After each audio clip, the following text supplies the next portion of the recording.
Algunas veces no era una simple reliquia lo que yo veía. Más instruido que su mujer en lo que habían sido sus antepasados, Messier de Guermantes tenía a su disposición recuerdos que daban a su charla un hermoso tono de antigua morada desprovista de verdaderas obras maestras, pero llena de cuadros auténticos, mediocres y majestuosos, cuyo conjunto provoca un efecto espléndido. Como el príncipe de Agrigento había preguntado por qué el príncipe Bon había dicho, refiriéndose al duque de Aumale, mi tío, Messier de Guermantes respondió, porque el hermano de su madre, el duque de Württemberg, se había casado con una hija de Luis Felipe. Contemplé entonces todo un relicario, parecido a los que pintaban Carpaccio o Memling. Desde el primer compartimento donde la princesa, en las fiestas de las bodas de su hermano el duque de Orleans, aparecía vestida con un sencillo vestido de jardín para poner de manifiesto su mal humor por haber visto rechazados sus embajadores, que habían ido a pedir para ella la mano del príncipe de Siracusa, hasta el último, en el que acababa de dar a luz un niño, el duque de Württemberg, el mismísimo tío del príncipe con el que yo había cenado aquella noche, en aquel castillo de Fantasy, uno de esos lugares tan aristocráticos como ciertas familias. También ellos, sobrepasando los límites de una generación, ven vincularse a su nombre más de una personalidad histórica. En ese castillo, por ejemplo, viven junto a los recuerdos de la margravesa de Bayreuth, de aquella otra princesa un poco estrambótica, la hermana del duque de Orleans, a quien, según se decía, agradaba el nombre del castillo de su esposo, el rey de Baviera, y por último del príncipe Bon, cuya dirección era precisamente, y a la que acababa de pedir al duque de Guermantes que le escribiese, porque lo había heredado y únicamente lo alquilaba durante las representaciones de Wagner y solo al príncipe de Polignac. Otro ejemplo de estrambótico delicioso. Cuando Messier de Guermantes, para explicar de qué manera estaba emparentado con Madame d'Arpaillon, tenía que remontarse tan lejos y tan simplemente por la cadena y las manos unidas de 3 a 5 abuelas hasta María Luisa o a Colbert. Siempre ocurría lo mismo. En cada uno de estos casos, un gran acontecimiento histórico solo aparecía de pasada, enmascarado, desnaturalizado, restringido, en el nombre de una propiedad, en los nombres de una niña elegidos así porque era la nieta de Luis Felipe y de María Amelia, considerados no ya como rey y reina de Francia, sino como puros y simples nombres en la medida en que, como abuelos, dejaron una herencia. Por otras razones, en un diccionario de la obra de Balzac, donde dos personajes más ilustres figuran únicamente de acuerdo con sus relaciones con la comedia humana, Napoleón ocupa infinitamente menos espacio que Rastignac, y lo ocupa solo porque ha dirigido las palabras a las señoritas de Signé. De este modo, la aristocracia, en su construcción pesada, con escasas ventanas que dejan pasar muy poca luz, demostrando la misma falta de vuelo, pero también el mismo poderío macizo y ciego de la arquitectura romana, encierra toda la historia, la emparenta, la vuelve ceñuda. Los espacios de mi memoria iban cubriéndose así, poco a poco, de nombres que, ordenándose, componiéndose unos respecto a otros, anudando entre ellos relaciones cada vez más numerosas, imitaban esas obras de arte acabada en las que no hay un solo toque que esté aislado, donde cada parte recibe sucesivamente de las otras su razón de ser, de igual manera que les impone la suya.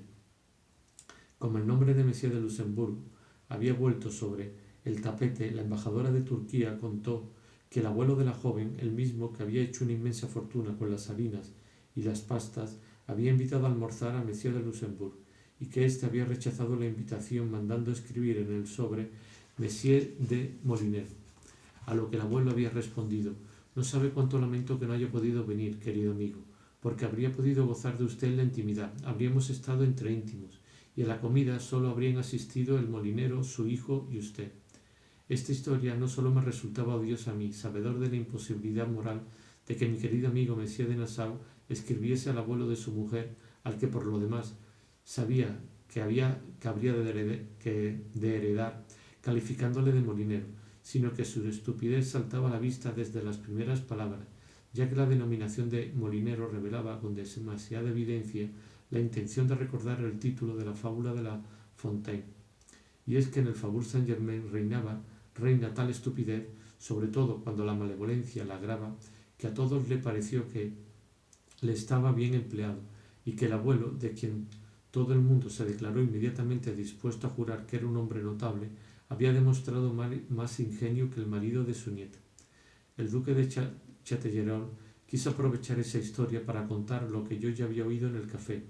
Todo el mundo se acostaba, pero a las primeras palabras y cuando declaró la pretensión de Monsieur de Luxembourg de que, en presencia de su mujer, Monsieur de Guermantes se levantase, la duquesa le cerró la boca protestando: «No, es muy ridículo, pero de todos modos no hasta ese punto.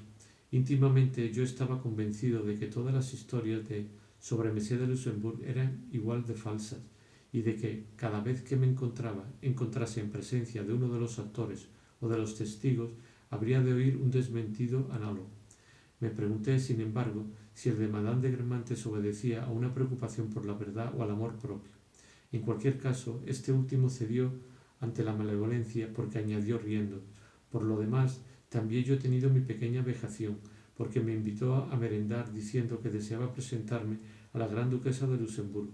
Así es como tiene el buen gusto de llamar cuando escribe a su tía, a su mujer». Le respondí que lo lamentaba mucho, añadiendo: «En cuanto a la gran duquesa de Luxemburgo, entre comillas, dile que si viene a verme estoy en casa todos los jueves a partir de las 5». Sufrí incluso una segunda vejación. Estando en Luxemburgo, le llamé por teléfono para que se pusiera el aparato. Su Alteza iba a almorzar. Venía de almorzar, pasaron 2 horas sin resultado, y entonces utilicé otro medio. ¿Quiere decir al conde de Nassau que se ponga al teléfono? Herido en lo vivo, acudió al instante. Todo el mundo se rió con el relato de la duquesa y con otros semejantes, es decir, con mentiras.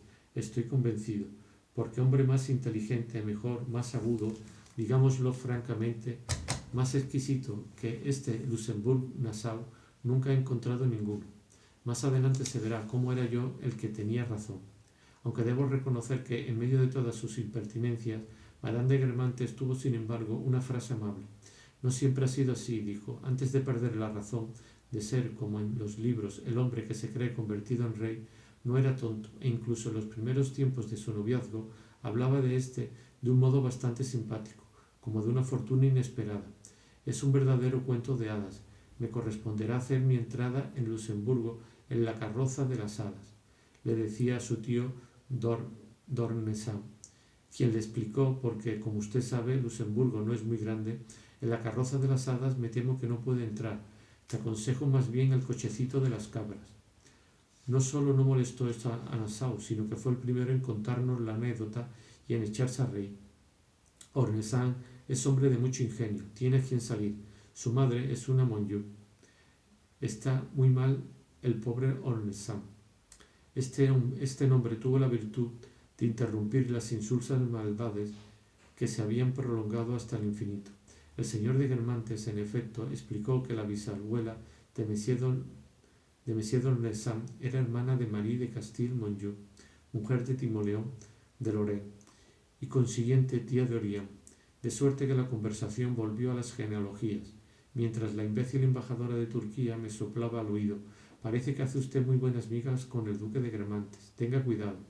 Y, a mi ruego de que se explicara, quiero decir, trate de entenderme a medias palabras, que es un hombre a quien se podría confiar sin riesgo alguno la propia hija, pero no el hijo.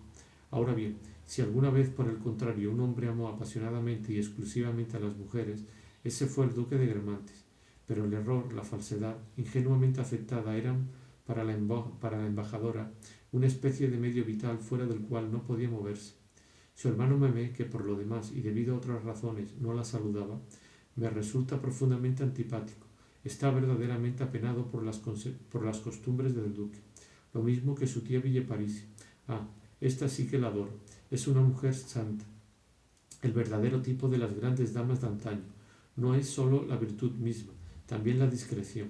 Todavía llama señor al embajador Norpois, a quien ve todos los días, y que, entre paréntesis, dejó un excelente recuerdo en Turquía. Ni siquiera respondí a la embajadora para no perderme las genealogías. No todas eran importantes. En el curso de la conversación ocurrió incluso que uno de los inesperados parentescos que me reveló Monsieur de Guermantes era un matrimonio desigual, no exento de encantos, porque, uniendo durante la monarquía de Julio al duque de Guermantes y al duque de Fenesac, con las dos encantadoras hijas de un ilustre navegante, daba a las dos duquesas el excitante imprevisto de una gracia exóticamente burguesa, Luis Felipescamente indiana.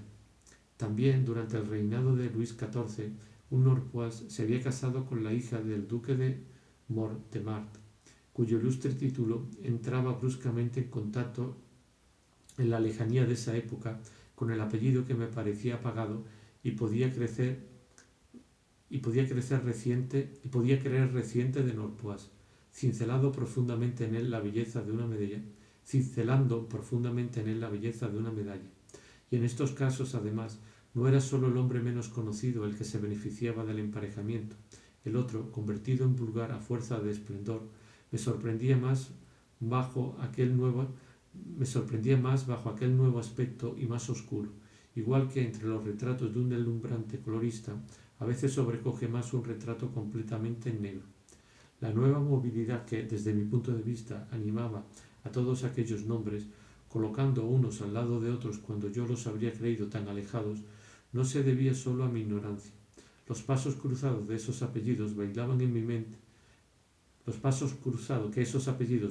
mi mente habían sido dados con la misma facilidad en aquellas épocas en que un título, por estar siempre vinculado a la propiedad de una tierra, seguía a ésta de familia en familia, de modo que, por ejemplo, en la hermosa construcción feudal en que es el título del duque de Nemours o del duque de Chevreuse, podía descubrir sucesivamente agazapados, como en la hospitalaria morada de un ermitaño, a un Guisa, a un príncipe de Saboya, a un Orleans, a un Luynes. A veces, eran varios los que competían por una misma concha, por el Principado de Orange, la familia real de los Países Bajos y los señores de Maille-Nesle, por el Ducado de Brabante, el barón de Charlus y la familia real de Bélgica, tantos otros por el título del príncipe de Nápoles, del duque de Parma, del duque de Regio. Otras veces ocurrió lo contrario. Hacía tanto tiempo que la concha estaba deshabitada por sus propietarios, muertos hacía muchos, que nunca se me había ocurrido que determinado nombre de castillo hubiera podido ser, en una época al fin y al cabo no demasiado lejana, el nombre de una familia. Por ejemplo, cuando Monsieur de Guermantes respondía a una pregunta de Monsieur de Montcerfeuil: «No, mi prima es una legitimista rabiosa. Era hija del marqués de Fetter, que jugó cierto papel en la guerra de los Chuanes». Al ver convertirse ese nombre de Fetter, que desde mi estancia en Balbec era para mí un nombre de castillo, en lo que nunca hubiera sospechado que pudiera ser un nombre de familia, sentí el mismo estupor que en una feria en la que unas torrecillas y una escalinata se animan y se vuelven personas. En esa acepción puede decirse que la historia, incluso simplemente genealógica, devuelve la vida a las viejas piedras. En la sociedad parisiense ha habido nombres que jugaron en ella un papel igual de considerable, que fueron más buscados por su elegancia o por su ingenio, que poseían una alcurnia no menos elevada que el duque de Guermantes o el duque de la Trémoli, Hoy han caído en el olvido porque, como no tuvieron descendiente, su nombre, que ya nunca se oye, suena como un nombre desconocido. A lo sumo, en cierto castillo, en algún remoto pueblecillo, sobrevive un nombre de cosa bajo el que no nos preocupamos por descubrir el nombre de seres humanos. Un día no lejano, el viajero que, en el fondo de la Borgoña, se detenga en el pueblecito de Charlus para visitar la iglesia, ignorará si no es bastante erudito o no tiene tiempo suficiente para examinar las piedras tumbales, que ese nombre de Charlus fue el de un hombre que no era menos que los más grandes. Esta reflexión me recordó que tenía que marcharme y que, mientras escuchaba a Monsieur de Guermantes hablar de genealogías, se acercaba la hora en que estaba citado con su hermano. Quién sabe, seguía pensando, si un día hasta el mismo Guermantes no parecerá sino un nombre de lugar, menos a los arqueólogos que se detengan casualmente en Combray y ante el vitral de Gilberto el Malo, tengan la paciencia de escuchar los discursos del sucesor de Teodor o de leer la guía del cura. Pero mientras no se haya extinguido, un gran nombre mantiene en plena luz a quienes los llevaron, y probablemente buena parte del interés que ofrecía a mis ojos el lustre de aquellas familias consistía en el hecho de que, partiendo del presente, podemos seguirlas remontándonos escalón tras escalón hasta mucho más allá del siglo XIV y encontrar las memorias y los epistolarios de todos los ascendientes de Messier de Charles, del príncipe de Agrigento, de la princesa de Parma, en un pasado en el que una oscuridad impenetrable cubriría los orígenes de una familia burguesa y en el que, gracias a la proyección luminosa retrospectiva de un nombre, distinguimos el origen y la persistencia de ciertas categorías nerviosas, de ciertos vicios, de los desórdenes de este o de aquel Guermantes, casi que patológicamente iguales a los de hoy, despiertan de siglo en siglo el alarmado interés de sus corresponsales, sean anteriores a la princesa palatina y a Madame de Monteville, o posteriores al príncipe de Ligne. Por otra parte, mi curiosidad histórica era débil en comparación con el placer estético. Los nombres citados producían el efecto de desencarnar a los invitados de la duquesa, por más que se llamasen príncipe de Agrigento o de Cistria.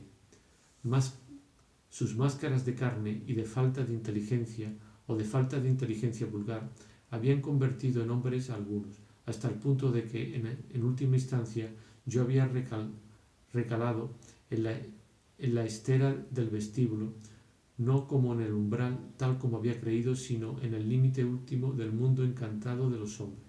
Hasta el mismo príncipe de Agrigento, cuando oí que su madre era una Dumas, nieta del duque de Módena, fue liberado como de un elemento químico inestable del semblante y de las palabras que impedían reconocerlo, y fue a formar con Damas y Módena, que no eran más que simples títulos, una combinación infinitamente más seductora.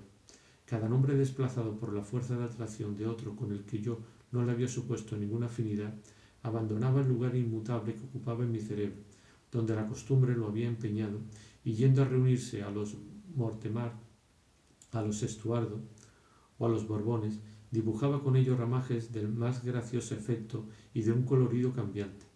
El nombre mismo de Guermantes recibía de todos los hermosos nombres apagados y por eso mismo tanto más ardientemente encendidos de nuevo, a los que acababa de enterarme que estaba ligado, una determinación nueva, puramente poética. A lo sumo, en el extremo de cada protuberancia del altivo tallo podía verla florecer en el rostro de algún sabio rey o de una ilustre princesa, como el padre de Enrique IV o la duquesa de Longueville. Pero como tales caras, a diferencia de las de los comensales, no estaban maquilladas, para mí, con ningún residuo de experiencia material y de mediocridad mundana, seguían siendo, en su hermoso dibujo y sus tornasolados reflejos, homogéneas con aquellos nombres que, a intervalos regulares, y cada uno de un color diferente, se destacaban del árbol genealógico de los Guermantes y no turbaban con ninguna materia extraña y opaca los brotes translúcidos, alternos y multicolores que, como en las antiguas vidrieras de Jessé, los antepasados de Jesucristo florecían a ambos lados del árbol del vidrio. Ya había querido en varias ocasiones retirarme, y, más que por cualquier otra razón, por la insignificancia que mi presencia imponía a la reunión, una de aquellas, sin embargo, cuya belleza tanto tiempo había imaginado y que sin duda lo habría sido de no haber tenido un testigo molesto. Mi marcha iba a consentir, al menos a los invitados, una vez liberados de la presencia del profano, constituirse al fin en comité secreto. Iban a poder celebrar los misterios para cuya celebración se habían reunido, porque evidentemente no lo habían hecho para hablar de Frank Hals o de la avaricia, y menos todavía para hablar de la forma en que lo hacen los simples burgueses. No se decían más que bagatelas, evidentemente porque estaba yo allí, y sentía remordimientos, viendo todas aquellas bonitas mujeres separadas por imperdibles con mi presencia, llevar en el más precioso de sus salones la vida misteriosa del Faubourg Saint-Germain. Pero aquella marcha que yo quería iniciar a cada instante, el duque y la duquesa de Guermantes llevaban su espíritu de sacrificio hasta aplazarla, reteniéndome. Cosa más curiosa todavía, varias de las damas que habían acudido solícitas, encantadas, engalanadas, consteladas de pedrerías, para asistir a una fiesta típica del Faubourg Saint-Germain, que por mi culpa no difería en esencia de las que se daban en cualquier otra parte, del mismo modo que en Baalbek no nos sentimos en una ciudad que difiera de la que de lo que nuestros ojos están habituados a ver, varias de esas damas se retiraron, no decepcionadas como habrían sido justo que estuviesen, sino agradeciendo de manera efusiva a Madame de Guermantes la deliciosa velada que habían pasado, como si los demás días, aquellos en los que no estaba yo allí, no pasase otra cosa. Era realmente por cenas como aquella por la que todas las personas allí reunidas arreglaban e impedían a los burgueses penetrar en sus salones tan cerrados, por cenas como aquella, iguales si yo hubiera estado ausente. Por un instante tuve esa sospecha, pero era demasiado absurda. El simple sentido común me permitía descartarla. Además, si la hubiese aceptado, ¿qué habría quedado del nombre de Guermantes ya tan degradado desde Combray? Por otra parte, aquellas muchachas flores eran insólitamente fáciles de contentar por otra persona,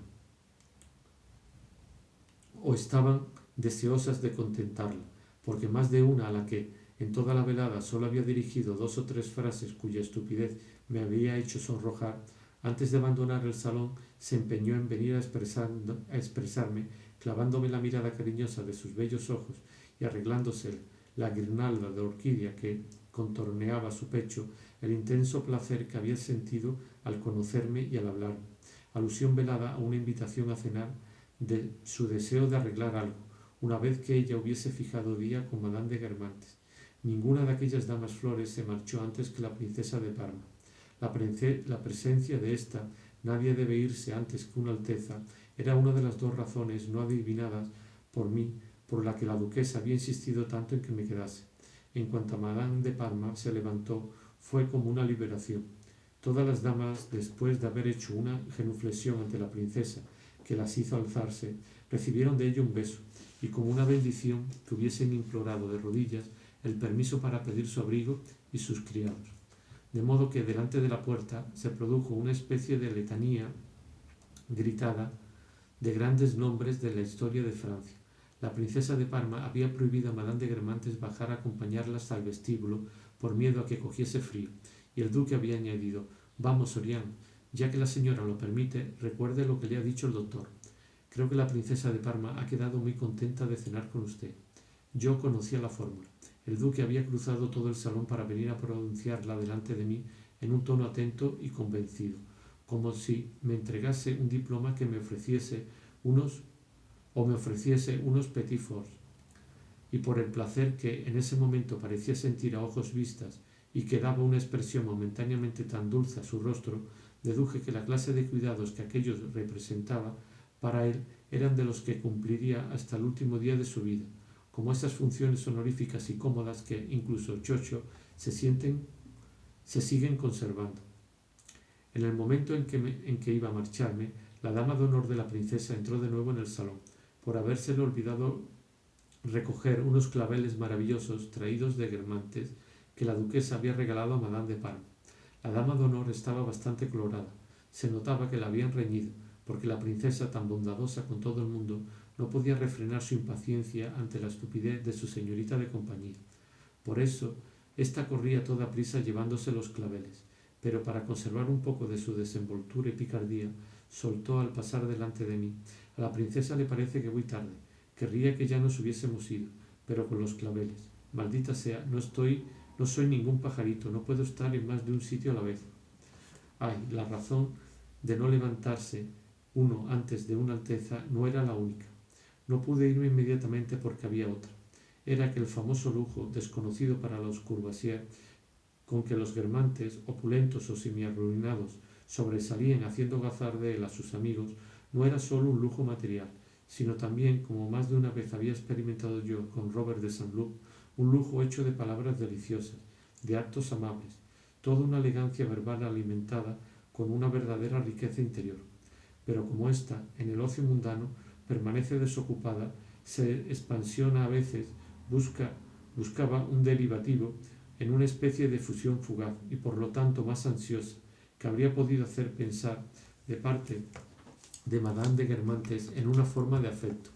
Lo sentía, por otra parte, en el momento mismo en que la dejaba desbordarse, porque entonces hallaba, en la compañía del amigo o de la amiga con quien se encontrase, una especie de ebriedad en modo alguno sensual, análoga a la que la música proporciona a ciertas personas. Entonces solía desprender una flor del corpiño, un medallón, y los regalaba a alguien junto al que le habría gustado continuar la velada, a pesar de sentir con melancolía que semejante prolongación no habría podido llevar sino a vanas charlas en las que nada habría ido más allá del placer nervioso, de la emoción pasajera, semejante a los primeros calores primaverales o a la impresión que dejan de lasitud y de tristeza. A los primeros calores primaverales por la impresión que dejan de lasitud y de tristeza.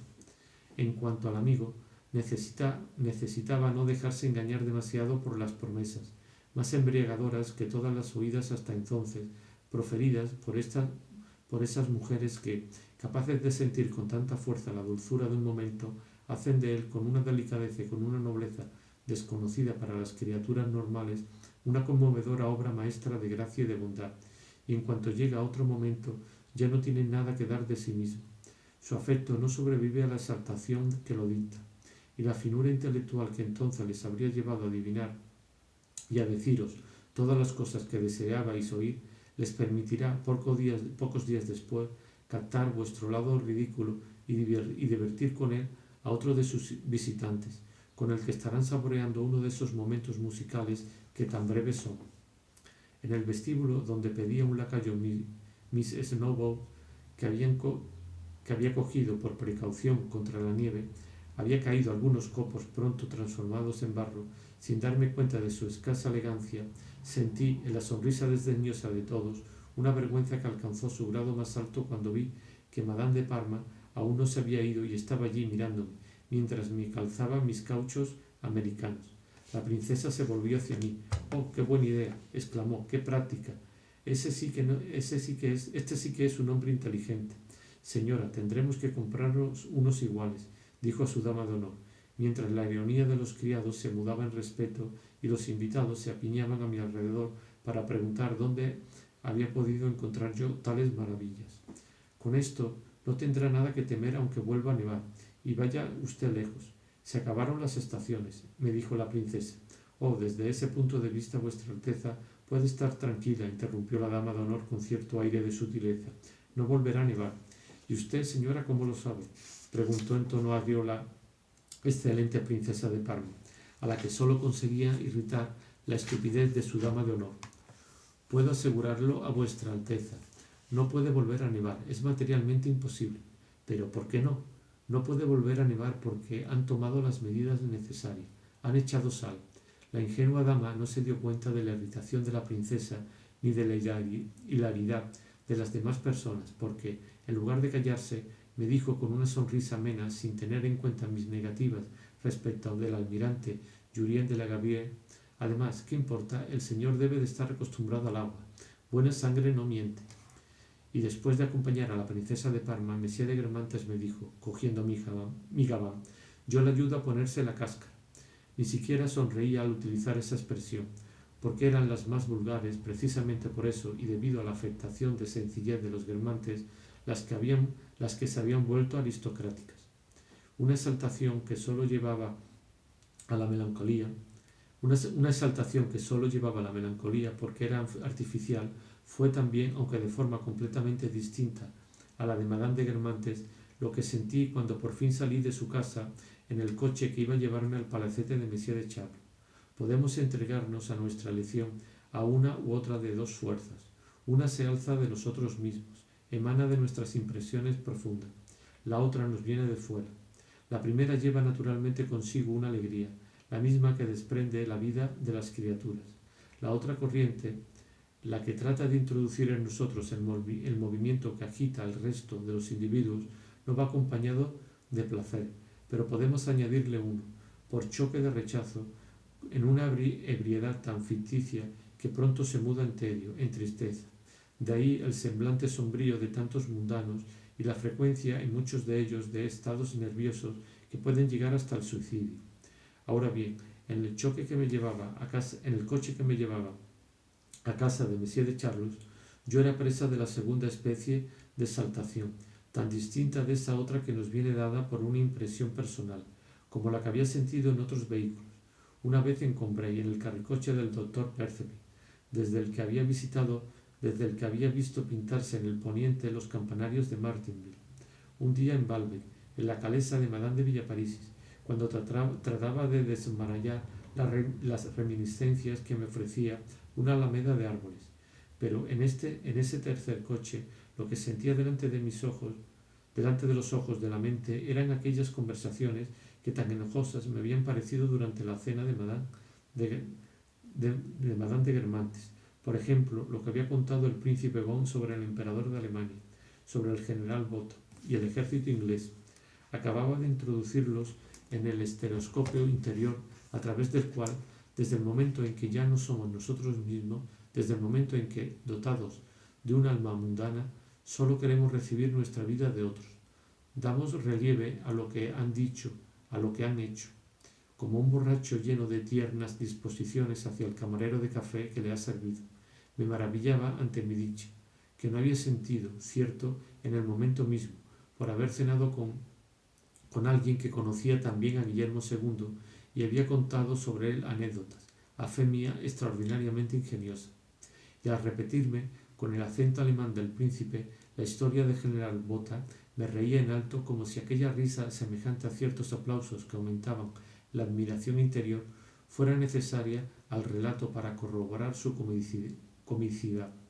A través de los cristales de aumento, hasta aquellos juicios de Madame de Guermantes que me habían parecido estúpidos, por ejemplo, que debía verse un Frank-Hals desde un tranvía, cobraban una vitalidad, una profundidad extraordinaria.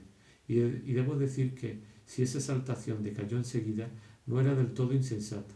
Del mismo modo que un buen día podemos sentirnos felices por conocer a la persona por la que sentíamos el más profundo desprecio, pues ocurre que está relacionada con una joven a la que amamos y a quien puede presentarnos, ofreciéndonos así utilidad y agrado, cosas de las que habríamos creído decididamente incapaz. No hay palabras, como tampoco relaciones, de las que podamos estar seguros de que un día u otro no sacaremos algo. Lo que Madame de Guermantes me había dicho sobre los cuadros que serían interesantes ver incluso desde un tranvía era falso, pero contenía una parte de verdad destinada más tarde a resultarme preciosa. De manera análoga, los versos de Víctor Hugo que me había citado eran, debo confesarlo, de un periodo anterior a aquel en que llegó a ser más que un hombre nuevo, en que hizo aparecer en la evolución de la literatura una especie aún desconocida, dotada de órganos más complejos. En esos primeros poemas Víctor Hugo piensa todavía, en lugar de limitarse, como la naturaleza, a dar a pensar. Los pensamientos los expresaba entonces de la forma más directa, casi en el mismo sentido en que el duque entendía esa palabra cuando, pareciéndole anticuado y embarazoso que los invitados de sus grandes fiestas en Guermantes hiciesen seguir en el álbum del castillo su firma de una reflexión filosófico-poética, advertía a los recién llegados en tono suplicante: su nombre, amigo mío, pero ningún pensamiento. Ahora bien, eran estos pensamientos de Víctor Hugo casi tan ausentes de la Legende de Sigle como los aires y las melodías en la segunda manera wagneriana, lo que Madame de Guermantes amaba en el primer Hugo, y no le faltaba del todo razón. Eran conmovedores, y ya en torno a ellos, sin que la forma alcanzase aún la profundidad a la que sólo debía llegar más tarde, el romper de las palabras numerosas y de las rimas ricamente articuladas los volvía inasimilables a esos versos que pueden descubrirse, por ejemplo, en un Corneille, y en los que un romanticismo intermitente, contenido y que por eso nos emociona más, no ha penetrado sin embargo hasta las fuentes físicas de la vida, ni modificado el organismo inconsciente y generalizable en que se refugia la idea. Por eso me había equivocado limitándome hasta entonces a los últimos poemarios de Hugo. Cierto es que de los primeros, sólo una parte ínfima adornaba la conversación de Madame de Guermantes, pero precisamente citado de esa manera, un verso aislado se centuplica su fuerza de atracción. Los que habían entrado y retornado a mi memoria durante aquella cena imantaban a su vez, llamaban así con tal fuerza a los poemas en los que tenían la costumbre de estar incrustados, que mis manos electrizadas no pudieron resistirse por más de 48 horas a la fuerza que las llevaba hacia el volumen donde estaban encuadernados Les Orientales y Les Chants du Crépuscle. Maldije al lacayo de François por haber hecho donación a su pueblo natal de mi ejemplar de Les Filles d'Automne, y sin perder un instante le mandé a comprar otro. Releí esos volúmenes de cabo a rabo, y solo encontré la paz cuando de repente vi, esperándome en la luz en que ella los había bañado, los versos que me había citado Madame de Guermantes. Por todos esos motivos, las charlas con la duquesa se parecían a esas nociones que pueden sacarse de la biblioteca de un castillo, vetusta, incompleta, incapaz de formar una inteligencia, desprovista de casi todo lo que amamos, pero capaz de ofrecernos a veces alguna información curiosa, e incluso la cita de una hermosa página que no conocíamos y cuyo descubrimiento la memoria feliz vincula más tarde a una magnífica mansión señorial.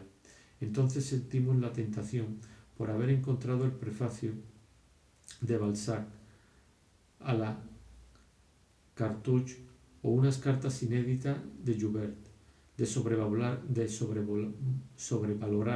el valor de la vida que en esa mansión hemos llevado y cuya frivolidad estéril olvidamos gracias a esa ganga de una noche. Desde este punto de vista, si aquella vida social no había podido responder en el primer momento a lo que mi imaginación esperaba, y por consiguiente había de chocarme al principio por lo que tenía en común con todos los demás ambientes y no por lo que tenía de diferente, me fue revelada poco a poco, sin embargo, como algo muy distinto. Los grandes señores son casi las únicas personas de las que se aprende tanto como de los aldeanos. Su conversación se adorna con todo lo que concierne a la tierra, a las mansiones, tal como estaban habitadas en el pasado, a las antiguas usanzas, a todas las cosas que el mundo del dinero ignora profundamente. Aun suponiendo que el aristócrata más moderado en sus aspiraciones haya conseguido ponerse a la altura de la época en que vive, su madre, sus tíos, sus tías abuelas le ponen en relación, cuando recuerda su propia infancia, con lo que hoy podría ser una vida casi desconocida. En la cámara mortuoria de un difunto de hoy, Madame de Guermantes no hubiera subrayado, pero hubiese captado inmediatamente todas las transgresiones a las costumbres. La escandalizaba ver en un entierro a hombres y mujeres mezclados, cuando hay una ceremonia específica que debe celebrarse exclusivamente para las mujeres. En cuanto al paño mortuorio, cuyo uso Bloch hubiese creído sin duda reservado a los entierros debido a los cordones del paño de que hablan las crónicas de funerales, Monsieur de Guermantes podía recordar la época en que, todavía niño, lo había visto utilizar en la boda de Monsieur de Mailly-Nesle. Mientras Saint-Luc había vendido su precioso árbol genealógico, antiguos retratos de los Bouillon, cartas de Luis XIII para comprar